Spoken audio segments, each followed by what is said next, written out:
ये हम एक्सरसाइज कर रहे थे तो इसमें ये आपको डेटा गिवन था कि इसमें जो टाइम है सर्विस के लिए जो एक्सपेंड हो रहा है तो उसको वो टाइम आपको गिवन है, तो ये फ्रीक्वेंसी डिस्ट्रीब्यूशन आपको गिवन है, तो आपने आपने इसका सैंपल मीन यूज करना है using this frequency distribution formula. तो ये जो आपका ग्रुप डेटा का फार्मूला होता है, तो इसकी मदद से जो हम फ्रीक्वेंसी डिस्ट्रीब्यूशन आप निकाल लीजिए, summation F X divided by N.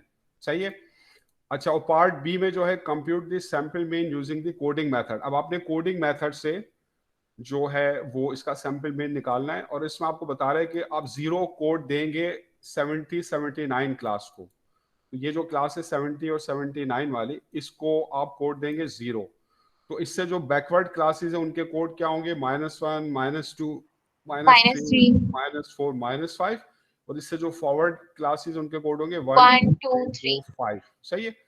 तो ये आपने कोडिंग की मदद से निकालना है। तो जैसे ये क्वेश्चन ये मैं सॉल्व आपको करवा के दे रहा हूँ, तो इसमें जैसे आपकी क्लास है, ये इसकी फ्रीक्वेंसीज गिवन है, ये इसके मिड पॉइंट्स आपने कैलकुलेट कर लिए हैं, और क्योंकि आपने पार्ट ए में एफ एक्स वाला फॉर्मूला यूज करना है तो इसलिए आपने ये एफ एक्स वाला कॉलम भी इसमें स्टेब्लिश कर लिया है।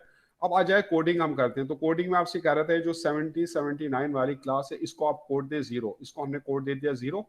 फिर ये फॉरवर्ड आगे की क्लासेस को 1 2 3, ये 4 है एक्चुअली, ये मिसप्रिंट है 4 5, और फिर ये -1 -2। तो जिस क्लास को आप कोड जीरो असाइन करते हैं उसका जो मिड पॉइंट है ना एक्स नॉट होता है, ये है 74.5। तो अब हम जो है हमने ये कॉलम u और f को मल्टीप्लाई करके ये कॉलम बना लिया u इंटू एफ, और नीचे ये हमने इसका सम फाइंड आउट कर लिया। तो अब कोडिंग में वैसे सिंपल जो आपके पास बगैर कोडिंग के लिए जो फॉर्मूला है ग्रुप डेटा के लिए वो ये है summation F X upon N.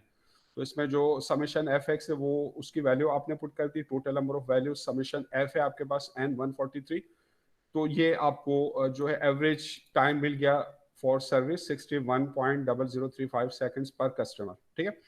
अब कोडिंग हम यूज करते हैं, तो अब कोडिंग में एक्स नॉट जो है हमारे पास ये जीरो कोड वाली क्लास का मीन था, मिड पॉइंट था 74.5, ये एक्स नॉट है।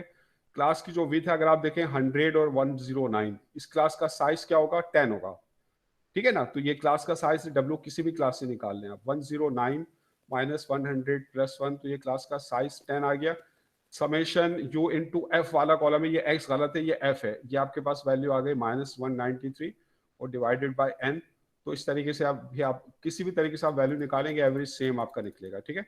तो क्लियर है ये क्वेश्चन, ये किस तरीके से हमने किया, चाहिए।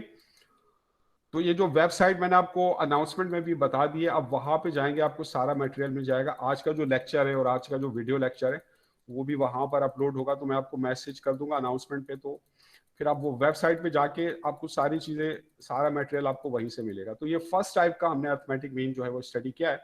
अब आ जाए जो सेकंड टाइप का हमारे पास जो मेजर्स ऑफ सेंट्रल टेंडेंसी है, जो सेकंड टाइप का एवरेज है वो है वेटेड एवरेज या वेटेड मीन। तो जब हम तमाम वैल्यूज को ऐड करते हैं तो उसमें हम तमाम वैल्यूज को इक्वल इंपॉर्टेंस दे रहे होते हैं, लेकिन बात सिचुएशन ऐसी होती है कि तमाम वैल्यूज की इंपॉर्टेंस इक्वल नहीं होती है, किसी की इंपॉर्टेंस ज्यादा होती है, किसी की इंपॉर्टेंस कम होती है। अब जैसे हम कंज्यूमर प्राइस इंडेक्स हम निकालते हैं ये मालूम करने के लिए कि कितनी इन्फ्लेशन है, तो उसके अंदर जो एक घर में मुख्तलिफ चीजें इस्तेमाल हो रही होती हैं, हम उनकी प्राइस को उनकी क्वांटिटी से मल्टीप्लाई करते हैं। तो जो क्वांटिटी है ना वो बताता है कि उनकी कितनी अहमियत है।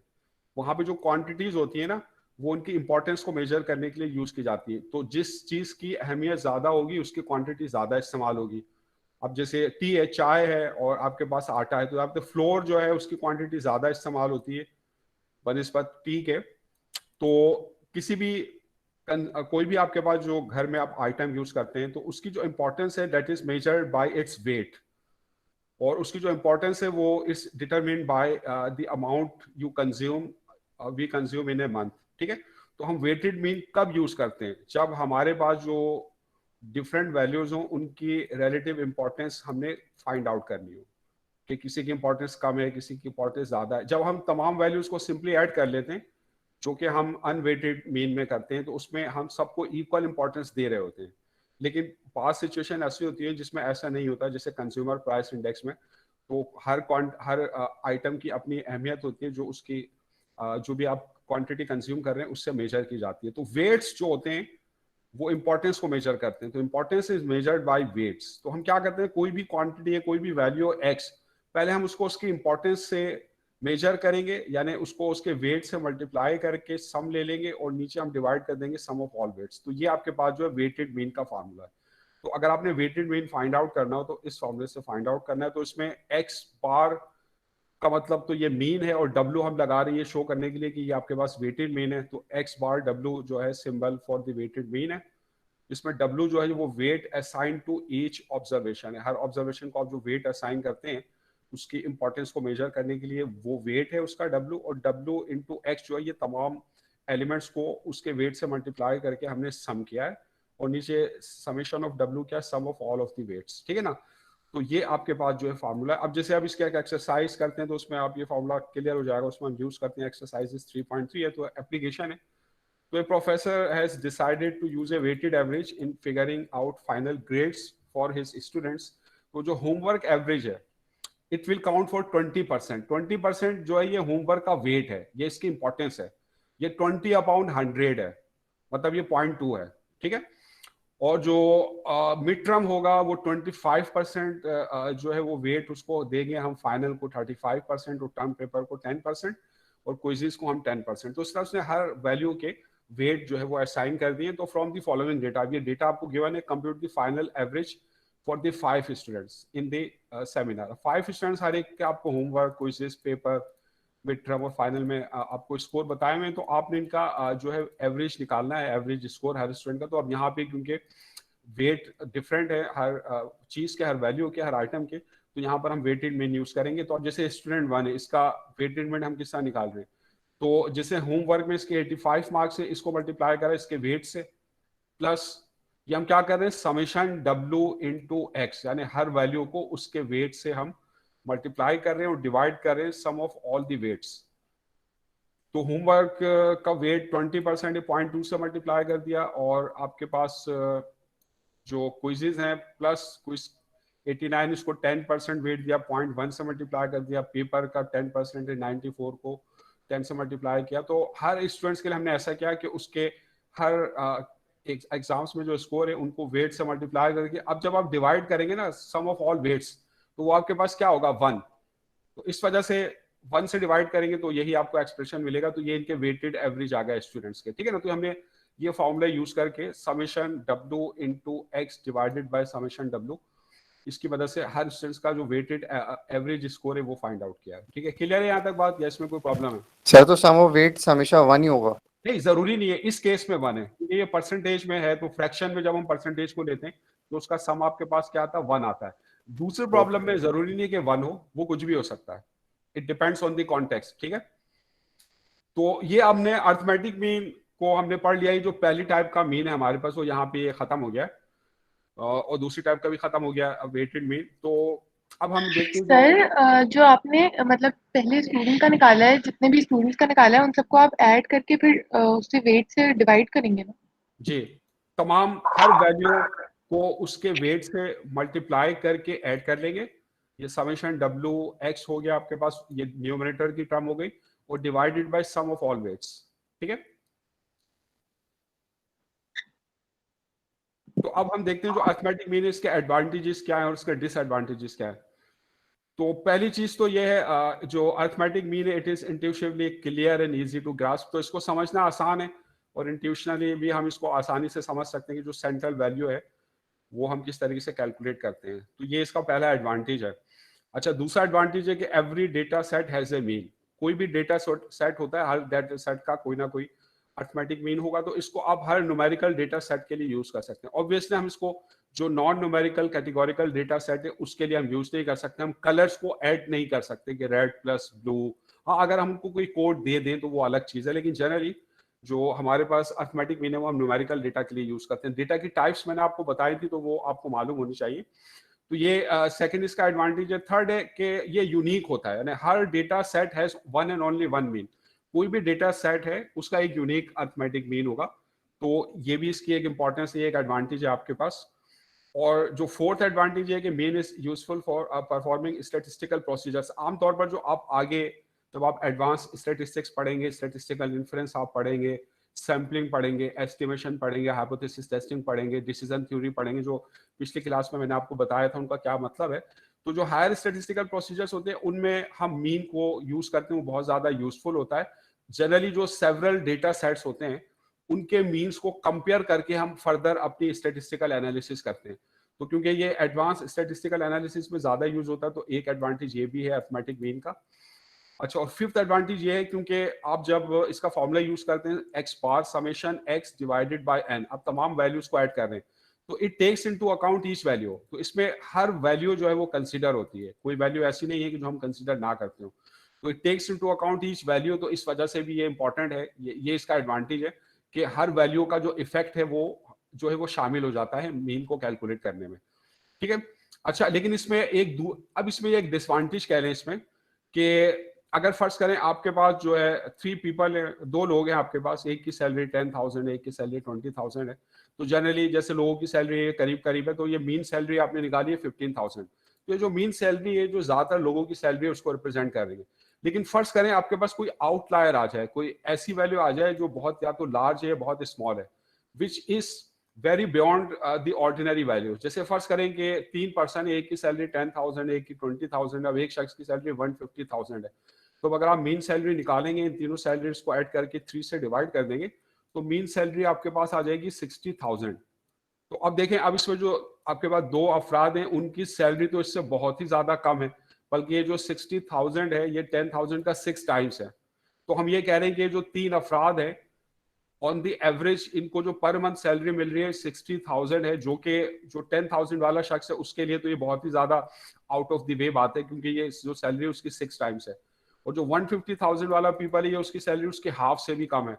तो अगर आपके डेटा में एक्सट्रीम वैल्यूज होती हैं, तो जो फिर जो मीन होता है ना, ये इससे बहुत ज्यादा अफेक्ट होता है। फिर ये ट्रूली तमाम डेटा वैल्यूज को सही तरीके से रिप्रेजेंट नहीं करता, सही रिप्रेजेंटेशन नहीं होती। तो मीन जो है it is affected by extreme values, then it does not faithfully represent the whole data set. तो ये एक इसका डिसएडवांटेज है कि ये एक्सट्रीम वैल्यू से अफेक्ट होता है, और इस तरीके से it does not show the true picture. तो आमतौर पर जो गवर्नमेंट्स होती हैं, जो इदारे होते हैं, वो अगर आपको कोई रोजी पिक्चर पेश करना चाहेंगे एवरेज सैलरी की, तो वो मीन यूज करेंगे, क्योंकि वो कुछ उसके अंदर अगर कुछ हायर वैल्यू शामिल कर देंगे, कुछ एक्सट्रीम वैल्यूज, तो उससे जो मीन होगा वो हायर वैल्यू की तरफ जो है वो डिफ्लेक्ट हो जाएगा, और इस तरह ये पता चलेगा कि तमाम लोगों की एवरेज सैलरी तो बहुत ज्यादा है, लेकिन एक्चुअली रियल लाइफ में तो ऐसा नहीं है। तो जो स्टैटिस्टिक्स है उसको आप गलत तरीके से भी यूज कर सकते हैं, वो एक अलग सब्जेक्ट होता है कि how to use statistics to lie effectively. ठीक है ना। तो वो आमतौर पे जो पॉलिटिशियन होते हैं या जो गवर्नमेंट्स के इदारे होते हैं, तो वो आमतौर पे उसको यूज करते हैं, लेकिन यू शुड नो कि स्टैटिस्टिक्स कहाँ पे गलत तरीके से इस्तेमाल हो रही है और कहाँ पे सही तरीके से। ठीक है, आपके पास डिफरेंट टूल्स हैं, उनके एडवांटेजेस और डिसएडवांटेजेस है, तो यू हैव टू नो कि उनके एडवांटेजेस क्या है और डिसएडवांटेजेस क्या है। तो ये इसका डिसएडवांटेज है कि it is affected by extreme values. और जो 7 है आपके पास, इसमें क्योंकि आप तमाम वैल्यूज को इन्वॉल्व करते हैं, तो बाज़ वक्त अगर बहुत सारा डेटा आपके पास, तो it is very tedious and cumbersome to compute the mean. तो it takes a lot of time and lot of effort. तो ये इसका एक डिसएडवांटेज है। ठीक है ना। तो इसमें कुछ एडवांटेजेस मैंने आपको बताए, कुछ डिसएडवांटेजेस बताए। अब आ जाइए, अब हम थर्ड टाइप का जो मीन है हम उसको स्टडी करते हैं। हम दो टाइप्स के मेजर ऑफ सेंट्रल टेंडेंसी को हम पढ़ चुके हैं, 2 टाइप्स के एवरेजेस को पढ़ चुके हैं। एक अरिथमेटिक मीन है आपके पास, वो अनग्रुप डेटा के लिए है, ग्रुप डेटा के लिए है। फिर ग्रुप डेटा में आप कोडिंग की मदद से उसको कर सकते हैं। फिर अगर आप वेटेड अरिथमेटिक मीन यूज करते हैं, तो उसमें फिर आप हर वैल्यू की रिलेटिव इंपॉर्टेंस बताते हैं, उसके लिए आप उसका वेट यूज करते हैं। तो फिर आप वेट से मल्टीप्लाई करके जो है आप कैलकुलेशन करते हैं। अब आ जाइए, अब जो थर्ड टाइप का मीन है आपके पास, मैट्रिक मीन है जी। सर, वेटेड मीन में तो कोई ग्रुप्ड और अनग्रुप्ड डेटा नहीं होता ना? वेटेड मीन इटसेल्फ जो है आपके पास वो ग्रुप फॉर्म में है। फर्स्ट करें अगर आपको कोई फ्रीक्वेंसी डिस्ट्रीब्यूशन गिवन है, तो अब जैसे ये अभी हमने जो पीछे ये करा, ये फ्रीक्वेंसी डिस्ट्रीब्यूशन है, ये आपकी क्लास है। तो हर क्लास की जो इंपॉर्टेंस है वो किस तरह हम फाइंड आउट करें, उसकी फ्रीक्वेंसी की मदद से। तो यहां पर जो वेट्स होते हैं ना, वो फ्रीक्वेंसीज होते हैं। तो जो आप फॉर्मूला यूज करते हैं ना, summation F X divided by summation F, actually तो यहाँ पर ये जो फ्रीक्वेंसी जो है ना, ये आप वेट की जगह पर ही यूज कर रहे हैं। तो जो ग्रुप डेटा में जो फ्रीक्वेंसी डिस्ट्रीब्यूशन वाला फार्मूला है, वो एक्चुअली एक किस्म का वेटेड मीन है, जहां पे जो वेट है आपके पास वो फ्रीक्वेंसीज हैं। जो क्लासेज हैं उनकी जो रिलेटिव इंपॉर्टेंस मालूम की जाती है वो उनकी फ्रीक्वेंसीज की मदद से मालूम की जाती है। जिस क्लास की फ्रीक्वेंसी ज्यादा होगी उसकी इंपॉर्टेंस ज्यादा होगी। तो वो जो फैक्टर है वो फार्मूले में आ जाएगा जब हम फ्रीक्वेंसी को उसकी मिड पॉइंट एक्स से मल्टीप्लाई करेंगे। समझ में आ रही बात? ठीक है। तो अब आ जाइए आपके पास ज्योमेट्रिक मीन है। तो अब बात औकात ये कि जब हम we are dealing with quantities that change over a period of time, let's say कि आप कुछ इन्वेस्टमेंट करते हैं अपनी बैंक में कुछ इंटरेस्ट के ऊपर, कंपाउंड इंटरेस्ट के ऊपर, तो वो over a period of time जो it keeps on changing, it keeps on growing. तो जब ऐसी आपके पास क्वांटिटीज होती हैं which changes over a period of time with a certain rate, तो फिर यहाँ पर हमारे पास जब हम एवरेज रेट ऑफ चेंज हम मालूम करना चाहते हैं या एवरेज ग्रोथ रेट हम मालूम करना चाहते हैं कि जो हमारी इन्वेस्टमेंट है वो किस रेट से ऑन द एवरेज ग्रो हो रही है, तो फिर यहाँ पर हम जो है अर्थमेटिक मीन को यूज नहीं करते, जो सिंपल अर्थमेटिक मीन है, क्योंकि वो इनअप्रोप्रिएट होता है। वो मल्टीप्लिकेटिव सिचुएशन में इस्तेमाल वो आमतौर पर, क्योंकि उसमें हम वैल्यूज का सम लेते हैं, तो जो ऐसी सिचुएशन होती है जिसमें मल्टीप्लिकेशन इन्वॉल्व होती है, तो वहां पे फिर अर्थमेटिक मीन को अगर हम यूज करेंगे तो उससे हमें गलत आंसर मिलेगा। जैसे वो कौन सी सिचुएशन होती है जिसमें मल्टीप्लाइंग इफेक्ट होता है, जैसे अगर आपने जो है कंपाउंड इंटरेस्ट पढ़ा हो, तो उसमें जब आप कोई भी अमाउंट जो है वो आप किसी बैंक में इन्वेस्ट करते हैं कुछ कंपाउंड इंटरेस्ट आर पर, तो वो एक्सपोनेंशियली ग्रो करती है। उसमें उसके फार्मूले में प्रिंसिपल मालूम करने के लिए हम एक्सपोनेंशियल एक्स जो है उसको यूज करते हैं, एक्सपोनेंशियल फंक्शन को। तो वहां पे जो है मल्टीप्लाइंग इफेक्ट होता है कि जो आपने रकम इन्वेस्ट करी है तो over a period of time उसमें इंटरेस्ट होगा, वो उसमें एड अप होगा, फिर नेक्स्ट पीरियड के लिए जो आपको इंटरेस्ट मिलेगा वो उस प्रिंसिपल पे मिलेगा जो इस पीरियड के शुरू में था। तो इस तरीके से वो कंपाउंड होता जाएगा। ठीक है। तो ऐसी सिचुएशन में हम जो है फिर अर्थमेटिक मीन यूज नहीं करते जब हमें average growth rate over a period of time निकालना हो या किसी चीज की हमने एवरेज रेट ऑफ चेंज निकालना हो। रेट ऑफ चेंज का मतलब है कि उसका average over a period of time निकालना हो, यहाँ पे टाइम इन्वॉल्व हो, तो फिर हम यहाँ पर जो हम ज्योमेट्रिक मीन यूज करते हैं। तो अब ज्योमेट्रिक मीन का फॉर्मूला क्या है, जितनी भी आपकी एक्स की वैल्यूज हैं आप उन सबको मल्टीप्लाई करके आप उनका nth रूट ले लेंगे, तो ये जो है आपका ज्योमेट्रिक मीन होगा। nth रूट क्या है? n क्या आपके पास नंबर ऑफ एक्स वैल्यूज, अगर 3 वैल्यूज हैं तो आप क्यूब रूट लेंगे, 4 वैल्यूज हैं 4th रूट लेंगे, 10 वैल्यूज हैं तो 10th रूट लेंगे। तो ये आपके पास ज्योमेट्रिक मीन का फॉर्मूला। ज्योमेट्रिक मीन जीएम जो है that is equal to nth root of the product of all X values, जहां पे n जो है आपके पास वो नंबर ऑफ एक्स वैल्यूज हैं। ठीक है। अब जैसे अब इसकी एक्सरसाइजेज है आपके पास, ये एक्सरसाइजेज 3.4 है। अब इसमें एप्लीकेशन है, ये has textile has shown the following percentage increase in net worth over the last 5 years। तो ये आपके पास नेट वर्थ है उनका परसेंटेज में over a period of time. 1992 में वो 5% था, 1993 में 10.5% था। तो देखिए जैसे जैसे आप जो है ईयर टू ईयर ग्रोथ हो रही होगी तो उसमें जो पीछे ग्रोथ हो चुकी है वो भी शामिल होगी आगे की ग्रोथ को बढ़ाने में। ठीक है ना। जिस तरह कंपाउंड प्रॉफिट में होता है कि आप जो अमाउंट इन्वेस्ट करते हैं उस पर आपको प्रॉफिट मिलता है, तो अब नेक्स्ट पीरियड में आपको जो रेट मिलेगा, आपको जो प्रॉफिट मिलेगा वो उस ओरिजिनल प्रिंसिपल पे नहीं मिलेगा बल्कि उस पर मिलेगा जो प्रॉफिट होने के बाद आपकी अमाउंट हो चुकी है। ठीक है। तो जो पीछे जो ग्रोथ हो चुकी है उसका भी कंट्रीब्यूशन होता है इन द फॉरवर्ड डायरेक्शन। तो ऐसे जो सिचुएशन होती है ये कब होता है कि जब हमारी ग्रोथ होती है over a period of time. तो अब जैसे अगर आप चलें इसको फिर हम कैलकुलेट करते हैं, तो इसमें ये आपके पास जो है ये 5% है। ठीक है। तो 5% जो आपके पास है इसको आपने ओरिजिनल एक्स वैल्यू में ऐड कर दिया है जो कि 1 है। ओरिजिनल वैल्यू आपके पास 1 है, उसमें 5% ऐड किया, ये 1.05। ये 1992 की आपके पास एक्स की वैल्यू है, 1993 की एक्स की वैल्यू जो है 10.5% को आपने जो है 1 में ऐड किया तो ये 1.105। सर ओरिजिनल एक्स वैल्यू हमेशा 1 होगी?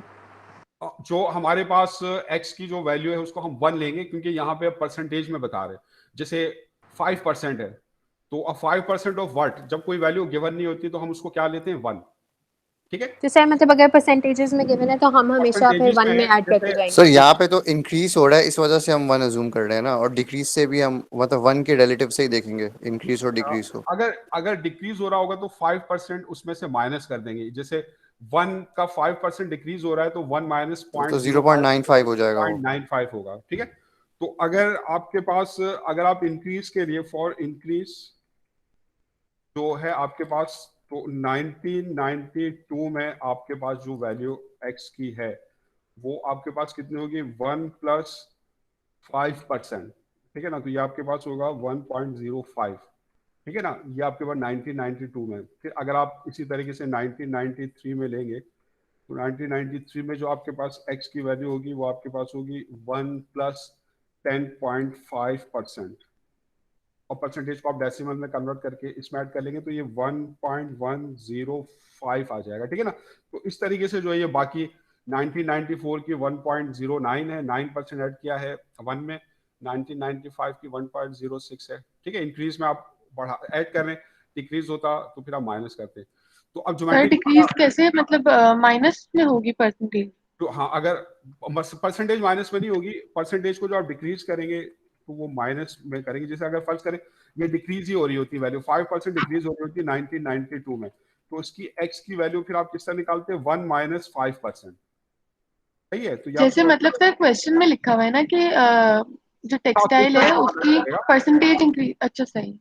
परसेंटेज इन क्वेश्चन से पता चल जाएगा। अगर फर्ज करें आप प्रोडक्ट्स लेते हैं, over a period of time क्या होता है, उनकी वैल्यू डिक्रीज होती है, तो वहां पे परसेंटेज डिक्रीज आपको गिवन होगा, ठीक है। तो ये आपने वैल्यूज पुट करी, जो आपके पास क्या है, एन आपके पास कितना है, कितने टाइम पीरियड्स दे हुए आपको 5, तो आप जो है 5th रूट लेंगे और ये एक्स की तमाम वैल्यूज जो हैं उनको आप मल्टीप्लाई करके इसका 5th रूट ले लेंगे, तो ये आपको एवरेज इंक्रीज आ जाएगी जो कि अबाउट 7.58% है।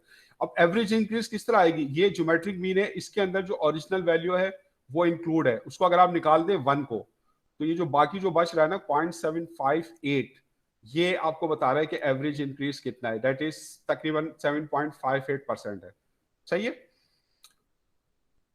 तो अब इस तरीके से ये क्वेश्चन है इसका, ये मैंने सर ये आपने ये आपको वाला कैसे निकाला 7.58?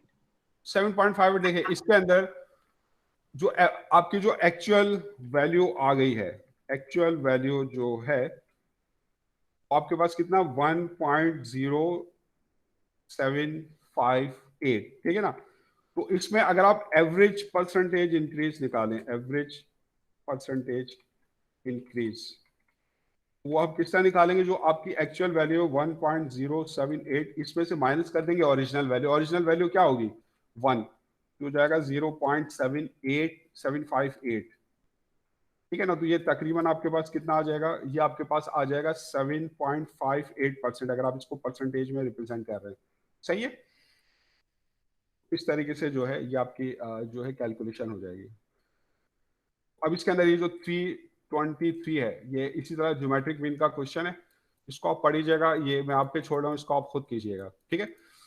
तो ये ज्योमेट्रिक मीन है और इसका यूज हमने देख लिया। अब आ जाए जो फोर्थ हमारे पास fourth measure of central tendency है, that is the median. X tilde से हम इसको डिनोट करते हैं, एक्स बार से हम डिनोट करते हैं एवरेज, एक्स बार से हम डिनोट करते हैं मीन को, और एक्स टिल्डा से हम डिनोट करते हैं मीडियन को। तो मीडियन एक ऐसी वैल्यू है जो आपके डेटा को 2 इक्वल पार्ट्स में डिवाइड करता है, यानी 50% data lies below median and 50% data lies above it. तो मीडियन जो है ये आपका ये ट्रू सेंट्रल वैल्यू है, मतलब मीन जो है हो सकता है कि वो डिफरेंट वेरिएशंस की वजह से बिल्कुल एग्जैक्टली सेंटर में नहीं होता, लेकिन जो मीडियन है ये एग्जैक्टली सेंटर में होता है, यानी 50% डेटा जो होता है वो बिलो मीडियन होता है, 50% डेटा अबव मीडियन होता है। तो median is a measure of central tendency which divides a data into 2 equal parts, 50-50% के। तो half of the item lie above this point and other half जो है lie other half जो है वो lie करते हैं below median। तो अब मीडियन को अब हम कैलकुलेट किस तरह करेंगे, पहले मैं अनग्रुप डेटा के लिए बता देता हूँ कि अनग्रुप डेटा के लिए आप इसे किस तरह कैलकुलेट करते हैं। तो अनग्रुप डेटा के लिए जब आप कैलकुलेट करते हैं तो आप पहले डेटा को आप असेंडिंग या डिसेंडिंग ऑर्डर में आप अरेंज कर लेते हैं।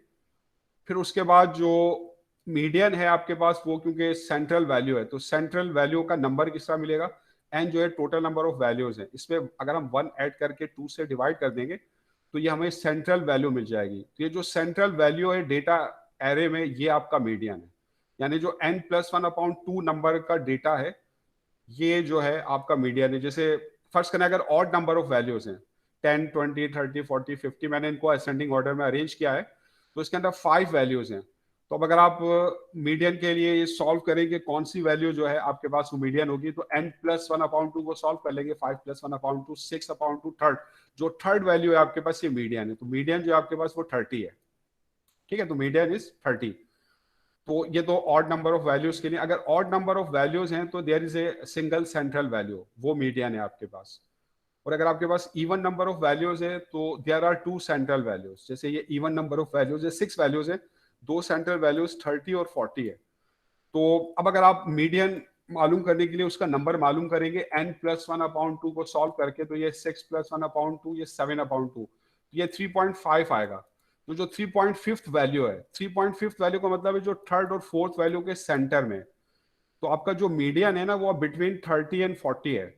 तो इसका मतलब है कि आप जो आप मीडियन निकालेंगे वो 30 और 40 का एवरेज ले लेंगे, तो that will be your median. तो अगर आपका मीडियन जो है वो थर्ड और फोर्थ वैल्यू के सेंटर में हो, तो आप इन दोनों वैल्यूज का एवरेज ले लें, यानी अरिथमेटिक मीन ले लें, तो ये आपका मीडियन होगा। तो यहाँ पे मीडियन होगा 30 + 40 डिवाइडेड बाई 2, दैट इज 35। ये जो है आपका मीडियन होगा, ठीक है। तो ये मीडियन निकालने का सिंपल तरीका है फॉर अनग्रुप डेटा। अब आ जाए ग्रुप डेटा के लिए हम इसे किस तरह फाइंड आउट करेंगे। Excuse me sir. Ji sir मैं कह रहा था कि आप माशाल्लाह बहुत अच्छा पढ़ा रहे हैं, लेकिन सर आज कुछ ज्यादा लेंथी नहीं हो गया ये?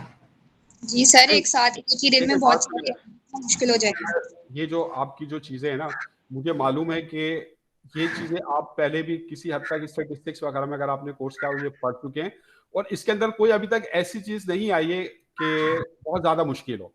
नहीं मतलब सर, जरूरी नहीं है ना सब। एक्चुअली हमने ये सर सारा असल पढ़ा हुआ में है, मतलब कि मीडियन क्या होता है, मोड क्या होता है, वेटेज, एवरेज, ये सब पढ़ा हुआ है। लेकिन सर इस तरह के फार्मूलाज से नहीं पढ़ा हुआ कि वो 2-2 आ रहे हो और 3-3 आ रहे हो। और सर ये मैं तो बहुत जिंदगी ज्यादा हो रहा है ग्राफ्स करना भी। यस नहीं, सर टफ हो गया है। ये पिक कर लिया। आपके पास लेक्चर की जो स्लाइड है मौजूद होगी ना, ठीक है, लेक्चर भी आपके पास होगा।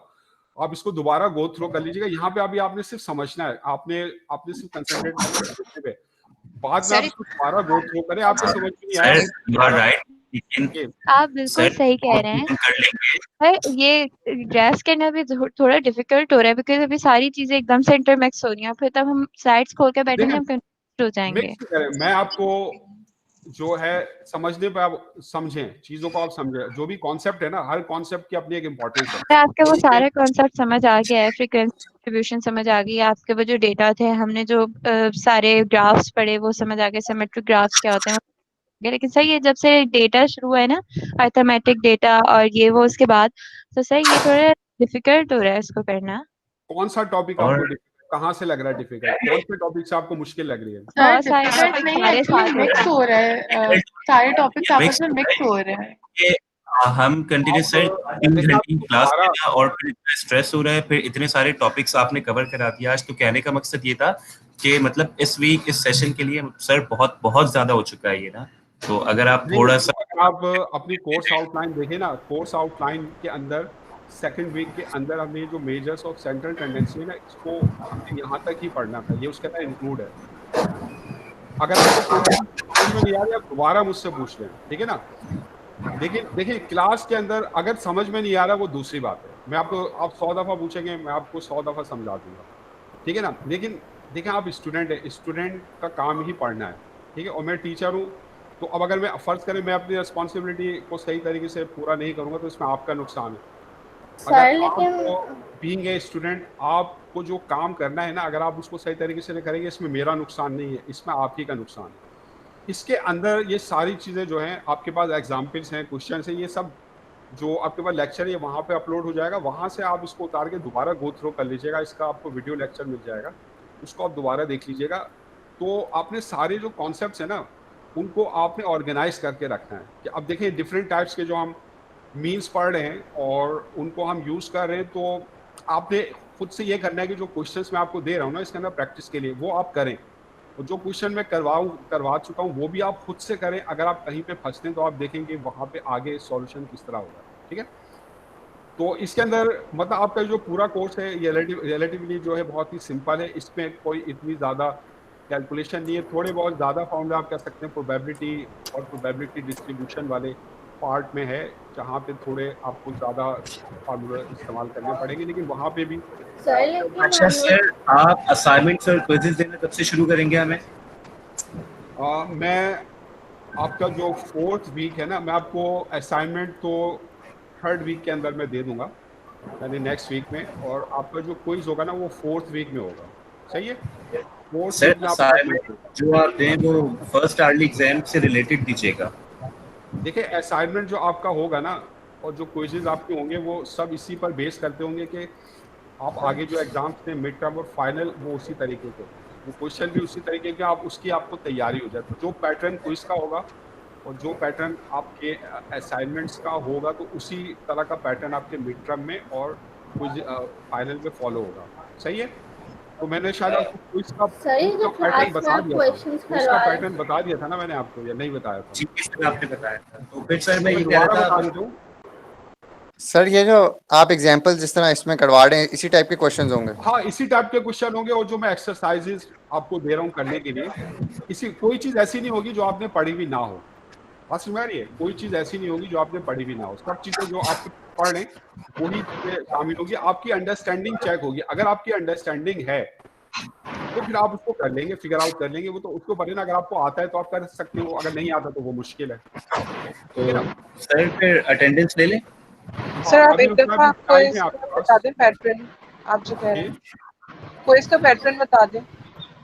क्विज का पैटर्न ये है कि आपके क्विज में ना दो पार्ट्स होंगे। पार्ट 1 जो आपको होगा वो कॉन्सेप्ट पार्ट होगा, उसके अंदर आपको कोई वर्किंग शो नहीं करनी होगी। उसमें आपकी जो अंडरस्टैंडिंग है वो चेक होगी, कॉन्सेप्ट चेक होंगे कि कॉन्सेप्ट क्लियर है। अब जैसे उसमें मैं ट्रू फॉल्स के क्वेश्चंस आपको दूंगा तो आपको बताना होगा ये स्टेटमेंट ट्रू है या फॉल्स है, तो आप खाली ट्रू लिख दें या फॉल्स लिख दें, आपने कोई एक्सप्लेन नहीं करना उसमें। या मैं आपको मल्टीपल चॉइस क्वेश्चन देता हूँ तो वो जस्ट आपने चूज करना है कि आप क्या समझते हैं कौन सा आंसर उसमें सही है, उसमें आपने कोई रीज़न नहीं बतानी। या मैं आपको फिल इन द ब्लैंक्स देता हूँ तो वो आपने फिल करनी है, आपने कोई रीज़न नहीं बतानी, तो उसमें आपने कुछ नहीं लिखना। उसमें सिर्फ आपने जो है कोई वर्किंग शो नहीं करनी। ये पार्ट 1 है। इसी तरह आपके जो है एग्जाम्स में भी होगा, मिड टर्म्स में भी होगा। इस तरह आपका पार्ट 2 होगा क्विज में, वो आपका कंप्यूटेशन पार्ट होगा। उसके अंदर आपने वर्किंग शो करनी होगी, उसके अंदर आपने कैलकुलेशन शो करनी होगी, उसके अंदर आपने कंप्यूटेशन शो करनी होगी, उसके अंदर आप अपने फार्मूले यूज करेंगे। अगर आप कोई चीज उसके अंदर बताते हैं तो आप उसे जस्टिफाई करेंगे, यानी वो कंप्यूटेशन पार्ट है। तो एक पार्ट 1 होगा, कॉन्सेप्ट पार्ट होगा, उसमें कोई वर्किंग शो नहीं करनी। पार्ट 2 जो होगा कंप्यूटेशन पार्ट होगा, उसमें आपने वर्किंग शो करनी होगी। इसी तरह जो है आपके सारे क्विजेज होंगे, इसी तरह आपके मिड टर्म होंगे और इसी तरह आपका फाइनल होगा। सही है? ठीक है, क्लियर है बात? सर तो ये Yes, जो sir. बेसिकली हमारी ट्रू है, इसको जो आपने अपलोड की हुई है स्टैटिस्टिक्स फॉर मैनेजमेंट, हम इससे पढ़ेंगे ना सारे चैप्टर्स वगैरह सब कुछ, और जो सारे आपकी स्लाइड्स चैप्टर में बना है? या मैं जो बुक मैंने अपलोड किया मैं उसी बुक को फॉलो कर रहा हूँ, वो आपकी टेक्स्ट बुक है, उसी से ही मैं आपको एक्सरसाइजेस करवा रहा हूँ। और ये जो भी चैप्टर है, जो भी मटेरियल है, मैं उसी से आपको करवा रहा हूँ। बात समझ आ रही है? सर जो थ्योरी Yes, sir. आप जो पेपर में देंगे तो वो ये इन्हीं स्लाइड्स किससे होगी ना, मतलब ये हमें जो, अलग हाँ से यही बुक्स टॉपिक्स वगैरह होंगे, पढ़नी पड़ेगी। जो भी टॉपिक्स आप पढ़ रहे हैं, ये स्लाइड्स हो गई, आपकी बुक्स हो गई, इसमें से ही होगा। ठीक है? मतलब आपको तो जो है ना चीजों को सॉल्व करना आना चाहिए। तो जरूरी नहीं है कि एक्सरसाइजेस बिल्कुल बुक की मैं एक्सरसाइज उठा के दे दूं, मतलब उस टाइप की एक्सरसाइज होंगी, आपको उस टाइप के क्वेश्चन सॉल्व करना आने चाहिए, उसकी अंडरस्टैंडिंग आपके पास होनी चाहिए। सही है?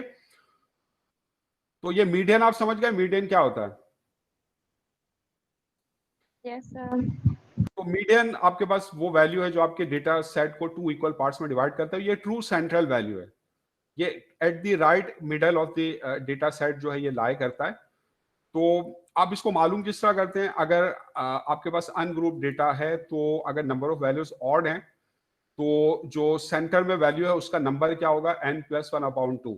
जैसे अगर 5 वैल्यूज हैं तो जो सेंट्रल वैल्यू है वो थर्ड वैल्यू है, तो जो थर्ड वैल्यू है आपके पास वो आपका मीडियन है।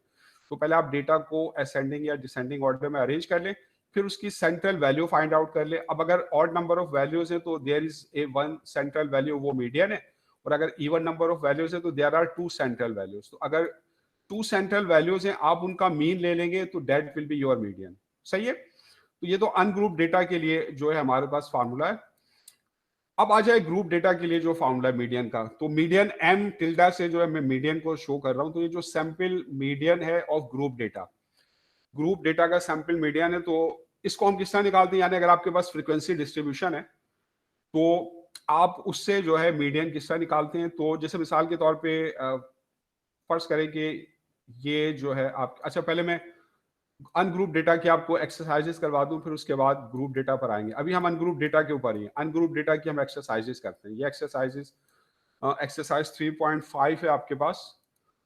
तो ये आपके पास क्वेश्चन है 3.7। तो Swiftie markets compares prices charge for identical items, और जो हेयर आर द प्राइसेस जो है लास्ट वीक की प्राइसेस आपको गिवन है ये, ठीक है, ये 7 प्राइसेस हैं। तो आपने मीडियन प्राइस निकालनी है पर पाउंड। अब मीडियन प्राइस निकालने के लिए आप क्या करेंगे, first arrange the prices in ascending order, smallest से स्टार्ट करते हुए आप लार्जेस्ट तक जो है अपने प्राइसेस को आप अरेंज कर दें। तो अब देखिए आपके पास कितनी वैल्यूज है, 1 2 3 4 5 6 7 8 9 10 वैल्यूज है। तो देयर आर 2 सेंट्रल वैल्यूज। कौन कौन सी 2 सेंट्रल वैल्यूज हैं, 1.09 और 1.14। तो इनका जो एवरेज है आपके पास, इनका जो मीन है वो आपके पास मीडियन है। तो मैंने 1.09 प्लस 1.14 डिवाइडेड बाय 2 ये इसका एवरेज निकाल लिया, तो that is my median price. Part A में है कि कैलकुलेट द मीन प्राइस पर पाउंड। ऊपर हमने मीडियन प्राइस निकालनी थी, अब हमने मीन प्राइस निकालनी है। तो मीन प्राइस जो है, जो सैंपल मीन प्राइस होता है आपके पास अनग्रुप डेटा के लिए, उसका फॉर्मूला क्या होता है, summation X divided by N. ये तमाम प्राइसेस को आपने ऐड कर लिया, तो ये आपके पास 11.76 है, टोटल 10 वैल्यूज है। तो ये आपके पास जो है मीन प्राइस आ गया। तो मीडियन एंड मीन जो है ये 2 डिफरेंट तरीके हैं to find out central value, तो दे आर डिफरेंट। तो अब इसमें सी पार्ट में पूछ रहा है कि which value is the better measure of the central tendency of this data. तो जो आपके पास मीन होता है that is affected by extreme values. अगर आपके डेटा सेट में कोई एक्सट्रीम वैल्यू मौजूद हो, यानी एक्सट्रीम वैल्यू का मतलब है जो आउटलायर है, यानी बहुत ही जो मेजॉरिटी ऑफ डेटा के मुकाबले में या तो बहुत ही स्मॉल वैल्यू हो या बहुत ही लार्ज वैल्यू हो, तो फिर वहां पर जो मीन है वो इस्तेमाल करना अच्छा नहीं होता, क्योंकि mean is affected by extreme values. तो फिर वो सही सेंट्रल वैल्यू हमें नहीं बताता। लेकिन अगर कोई एक्सट्रीम वैल्यू नहीं है तो फिर मीन भी जो है वो एक गुड मेजर है आपके पास। मीन भी आप यूज कर सकते हैं और मीडियन भी यूज कर सकते हैं। तो हम देख रहे हैं कि जो डेटा सेट है इसमें वैल्यूज जो है they are very close together, इसमें कोई एक्सट्रीम वैल्यूज नहीं है। तो यहाँ पे मीन और मीडियन जो होंगे वो दोनों ही गुड मेजर हैं आपके पास। तो because the data are skewed slightly, थोड़ा सा डेटा आपका स्क्यूड है, तो median might be a bit better. जो सिमेट्रिकल डिस्ट्रीब्यूशन होती है जिसमें कोई आउटलायर नहीं होता, तो उसमें मीन जो है वो आप यूज कर सकते हैं, वो एक ज्यादा बेहतर एवरेज होता है। लेकिन अगर उसमें स्क्यूनेस है, स्क्यूनेस कब होती है, जब उसमें एक्सट्रीम वैल्यूज हो, तो या कुछ ऐसी वैल्यूज हो जो ज्यादातर वैल्यूज से डिफरेंट हो, तो फिर वहां पर जो मीडियन है उसको यूज करना बेहतर होता है। लेकिन यहाँ पे कोई इतना ज्यादा फर्क नहीं है। अगर आप देखिए मीडियन और मीन में कोई ज्यादा डिफरेंस नहीं है, क्योंकि जो आपका ऑन द होल जो डेटा है इसमें इतनी ज्यादा नॉन सिमेट्री नहीं है, इतनी ज्यादा इसमें वेरिएशन नहीं है, इसमें कोई इतनी ज्यादा आउटलायर्स नहीं है। ठीक है, अभी हम मीडियन की एडवांटेज में पढ़ेंगे, मीडियन की प्रॉपर्टी में, कि मीन तो अफेक्ट होता है by extreme values, but median is not affected by extreme values. तो जहां पे एक्सट्रीम वैल्यूज हो उनको नलीफाई करना हो, उनके इफेक्ट को कम से कम करना हो, तो वहां पर मीन के बजाय मीडियन को यूज करते हैं। तो वहां पर मीडियन जो होता है वो ज्यादा अच्छा टूल होता है to find out central value. Sir यहाँ पे मीन भी तो यूज कर सकते हैं, क्योंकि यहाँ आउटलायर्स तो नहीं है हमारे पास। वही मैं आपसे कह रहा हूँ कि आप यहाँ पे मीन भी यूज कर सकते थे, बोथ आर इक्वली इफेक्टिव, तो you can use either of them, कोई इतना खास फर्क नहीं है। तो अब इसी तरह अब जैसे ये एप्लीकेशंस में ये आपके पास ये Meridian trucking maintenance mileage records, ये माइलेज रिकॉर्ड्स है और ये उसका वीकली माइलेज डेटा आपको गिवन है। तो calculate the median miles a truck travelled. तो मीडियन माइल्स के लिए आप पहले क्या करेंगे, जो भी डेटा है ट्रक्स का, इसको आप अरेंज कर लेंगे असेंडिंग ऑर्डर में, स्टार्टिंग फ्रॉम द स्मॉलेस्ट। ये आपने इनको अरेंज कर लिया। तो अब इसके अंदर 2 सेंट्रल वैल्यूज हैं, 689 और 756। तो जो मीडियन है वो इन दोनों एवरेज वैल्यू का मीन है, तो ये आपने मीडियन निकाल लिया। फिर पार्ट बी में उसी तरह आपने इन 20 ट्रैक्स का मीन निकालना है। तो मीन निकालने के लिए जो अनग्रुप डेटा है, सैंपल मीन का फॉर्मूला है summation X divided by N. तो इस तमाम माइलेज वैल्यूज को ऐड करके आपने एन से डिवाइड कर दिया, तो सिंपल ये आपके पास वैल्यूज आ गई हैं। अब इस पे भी ये पूछ रहा है कि वही पार्ट ए और बी को आप कंपेयर करके बताएं कि कौन सा मीन जो है वो ज्यादा बेहतर है, कौन सा measure is a better measure of central tendency, median और मीन। तो अगर इसमें ज्यादातर आउटलायर्स हो, यानी इसमें अगर नॉन सिमेट्री हो, तो मीन को यूज करना अच्छा नहीं होगा। Mean will not be a good tool, mean will not be a good major of central tendency, then median will be a good major of central tendency. लेकिन यहाँ पर अगर आप डेटा को सर यहाँ पे 2 आउटलायर्स हैं, तो यहाँ पे है आउटलायर, जैसे 1451 आपका आउटलायर्स है, ये ग्रेटर देन 1000 है। तो यहाँ पे मीडियन जो होगा will be more effective to use. वैसे इतना ज्यादा, क्योंकि डेटा ओवरऑल इतना ज्यादा नहीं है, मतलब जस्ट 20 डेटा है, तो 20 डेटा में अगर डेटा बहुत बड़ा हो, जैसे थाउजेंड्स में हो, तो फिर उसके अंदर जो आपके पास आउटलायर्स होते हैं उनका जो इफेक्ट होता है वो फिर उसी हिसाब से होता है। तो ये अभी मैं अनग्रुप डेटा का ही है, अब ये फ्रीक्वेंसी डिस्ट्रीब्यूशन वाला है। चले अब फ्रीक्वेंसी डिस्ट्रीब्यूशन वाला हम नेक्स्ट क्लास में पढ़ लेंगे। तो यहाँ तक मुझे बताएं, यहाँ तक बात क्लियर है? यहाँ तक कुछ पूछना है आप लोगों ने? सर यहाँ तक तो क्लियर है। अब सर मुझे एक वेटेड ओवरऑल, मीन पूछना था।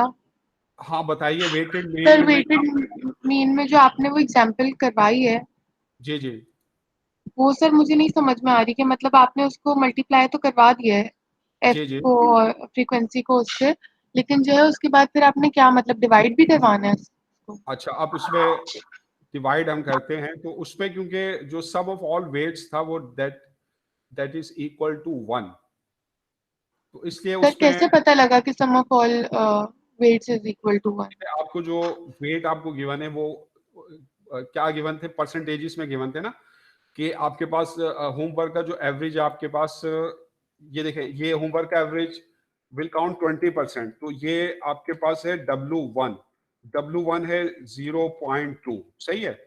फिर जो आपके पास W2 है, आपके पास मिड टर्म जो है 25% है, तो इसको डेसिमल में ले 0.25, ये सेकंड वेट है। W3 है आपके पास कि आपके पास जो फाइनल है वो 35% है, ये आपके पास हो गया 0.35। फिर W4 है आपके पास, मिड जो टर्म पेपर है 10% है, तो ये आपके पास हो गया 0.1। फिर आपके पास है W5 भी जो है 10% है, तो ये आपके पास जो है 5 वेट्स दे दिए। तो अब अगर आप इनका सम लें, सम ऑफ वेट्स, ठीक है ना, यानी आपके पास W1 plus W2 plus W3 plus W4 plus W5, इन सब का सम अपने 0.2 प्लस 0.25 प्लस 0.35 प्लस 0.1 प्लस 0.1, ये क्या आ रहा है? 1 आ रहा है, सही है। तो अब जब ये जो फार्मूला हमने यूज किया है, इसमें समेशन, ऊपर हमें समेशन W इंटू एक्स हमने लिया है, इसको डिवाइड कर दिया है समेशन W से। अब क्योंकि वो 1 है ना, तो इसलिए 1 से डिवाइड करेंगे तो वो तो फिर वही चीज आ जाएगी ना, तो इसलिए इसमें शो नहीं किया हुआ। बात समझ में आ रही है? क्लियर है यस सर, बात? मतलब इनको मुझे ऐड करके तो लिखना होगा ना, ये जो सारी 88.55 है, 87.75 है।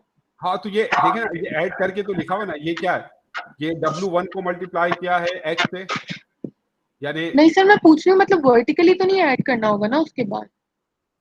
वर्टिकली ऐड करने की जरूरत नहीं है, क्योंकि आपने कोई टेबल पर इसमें नहीं बनाया, ये टेबल में जैसा आपको वैल्यूज नहीं है। अगर आप चाहें इस टेबल में ये शो कर सकते हैं, लेकिन इसकी जरूरत नहीं है, क्योंकि वेट्स आपको अलग से दिए हुए, उनको जैसा आप इस फार्मूले के अंदर यूज कर ले। सही है, ठीक है, क्लियर है बात? है इसमें कोई समझ यस गया? सर, आ गई समझ में सर। और एक और चीज, ज्योमेट्रिक मीन में जो आपने एक क्वेश्चन कहा खुद करने के लिए, उसमें जी ना एक दो माइनस साइन लगे हुए हैं, तो उसमें फिर हमें जैसे 1 में से जो परसेंटेज है वो हमें फिर सब्ट्रैक्ट करनी होगी, मतलब वो डिक्रीज काउंट होगा? हाँ, फिर अगर कुछ प्लस के तो वो उसमें प्लस होंगे, माइनस के तो वो माइनस होंगे। जैसे ये आपके पास वैल्यू है ना माइनस वाली, तो ये जो परसेंटेजेस है ये 1 में से माइनस होंगी, और जो प्लस वाली है वो 1 में ऐड हो जाएंगी। सही है। जी सर, सही। तो अब इसमें देखिए ओवरऑल जो दोबारा मैं आपको एक बता देता हूँ इसका क्या किया आपने। चैप्टर 2 में हमने फ्रीक्वेंसी डिस्ट्रीब्यूशन पढ़ना है। ये एक्चुअली स्टेप नंबर 2 है हमारी स्टैटिस्टिकल एनालिसिस का। स्टेप नंबर 2 में हम डेटा को ऑर्गेनाइज करते हैं, अरेंज करते हैं। तो डेटा को ऑर्गेनाइज अरेंज करने के हमारे पास दो तरीके, एक तो हम उसको क्लासेस में अरेंज करके उसके फ्रीक्वेंसी डिस्ट्रीब्यूशन बनाते हैं, या हम उसके ग्राफ बनाते हैं, हिस्टोग्राम, पॉलीगॉन वगैरह, जिससे हमें उसकी शेप का पता चलता है। तो अब डेटा को जब आप क्लासेस में अरेंज कर रहे हैं, तो उसमें जो आपको कॉन्सेप्ट पता होना चाहिए, जो टर्म्स होती है, क्लास क्या है, फ्रीक्वेंसी क्या है, sum of all frequency summation f किसके इक्वल होगा, रिलेटिव फ्रीक्वेंसी का क्या कॉन्सेप्ट है, उसे किस तरह कैलकुलेट करेंगे। तो ये मैंने एक एग्जांपल लेके क्लास की फ्रीक्वेंसीज और रिलेटिव फ्रीक्वेंसीज आपको निकाल के दिखा दी। फिर क्लास का साइज किस तरह निकालेंगे, ये upper limit minus lower limit +1 है। अच्छा, और इसमें फिर आपके पास जो है अब जो डिस्ट्रीब्यूशन की शेप है उसको हम फिर फिगर आउट करते हैं, और फिर हम ग्राफिकली जो है हिस्टोग्राम बनाते हैं। किसी क्लास को अगर उसकी एक सिंगल वैल्यू से रिप्रेजेंट करना होगा तो वो उसका मिड पॉइंट होगा। तो अब जैसे ये हिस्टोग्राम हमने बनाया है, हिस्टोग्राम की जो हाइट होती है वो फ्रीक्वेंसी के इक्वल होती है।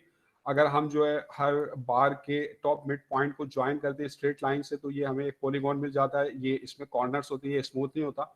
अगर हम इसको एक स्मूथ कर्व से जो अप्रोक्सीमेट करें तो इस तरह हमें अपनी डेटा की डिस्ट्रीब्यूशन की शेप मिल जाती है कि डेटा किस तरह डिस्ट्रीब्यूट हुआ है।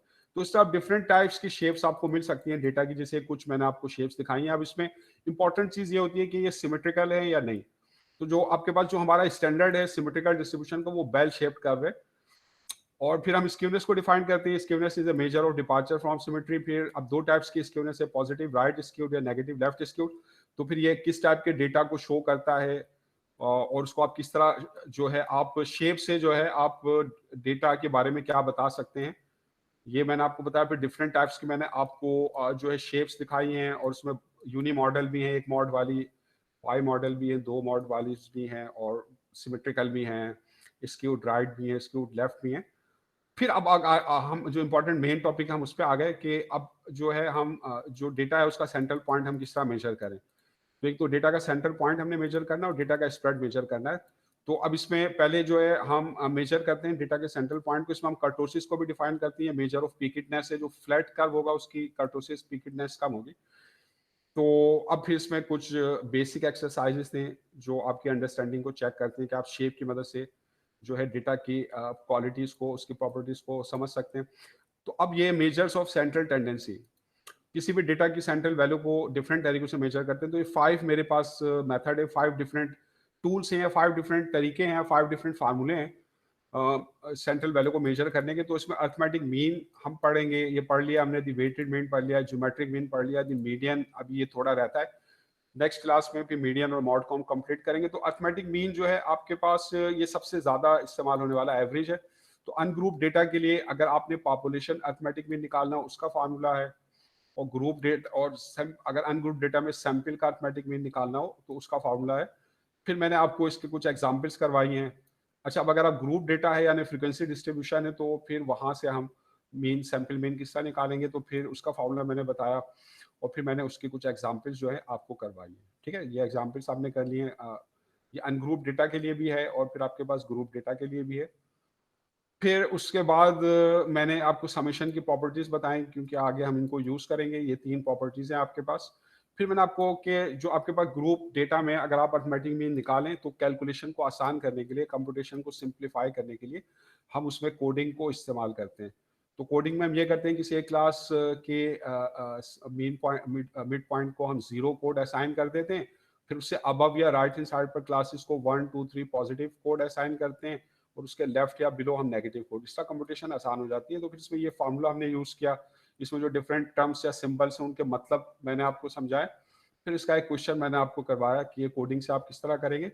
फिर एक क्वेश्चन जो है वो मैंने आपको दिया है, बल्कि एक क्वेश्चन और मैंने आपको कोडिंग से करवाया। 2 क्वेश्चंस मैंने आपको करवाए कोडिंग से। तो अब बुक में जाएं, आपकी बुक की जो एक्सरसाइज है उसमें कोडिंग के क्वेश्चन हैं, वहां से आप कर सकते हैं, आपको प्रैक्टिस मिल जाएगी, या इन्हीं क्वेश्चंस को आप खुद से जो है आप ट्राई कर सकते हैं। एक्सरसाइज 3.2 में आप जाएंगे ना, तो वहां पे आपको ग्रुप मीन के और कोडिंग से मुतालिक क्वेश्चन जो है वो मिल जाएंगे। बुक जो आप वेबसाइट पे अपलोड हुई है। फिर उसके बाद जो सेकंड टाइप का मीन है, वेटेड मीन, हमने उसको यूज किया, उसको पढ़ा।